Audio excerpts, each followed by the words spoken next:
మీరు వినింటారు హనుమంతుడి పేరు వింటేనే భూతాలు ప్రేతాలు భయపడతాయి వణికిపోతాయి అని. అసలు చరిత్రలో ఏమైందని భూతాలు ప్రేతాలు ఇప్పటికీ భయపడతాయి చెప్తాను, జాగ్రత్త వినండి. రావణాసురుడి తమ్ముడు ఐరావణ్ బ్లాక్ మ్యాజిక్ తంత్రాలు చాలా బాగా నేర్చుకున్నాడు. రామాయణంలో రాముడి మరియు రావణాసురుడి యుద్ధం జరుగుతున్నప్పుడు ఐరావణ్ బ్లాక్ మ్యాజిక్ యూజ్ చేసి రాముడిని లక్ష్మణుని పాతాళ లోకంలోకి తీసుకువెళ్తున్నాయి. అప్పుడు వెనకాల హనుమంతుడు కూడా వెళ్లారు.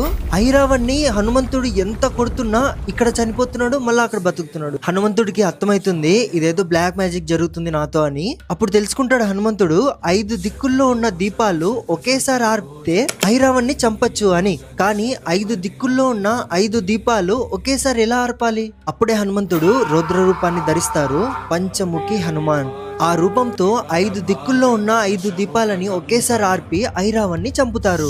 ఆ రూపాన్ని చూసి 3 లోకాలే భయపడిపోతాయి. ఇంకా ప్రేతాలు, దయ్యాలు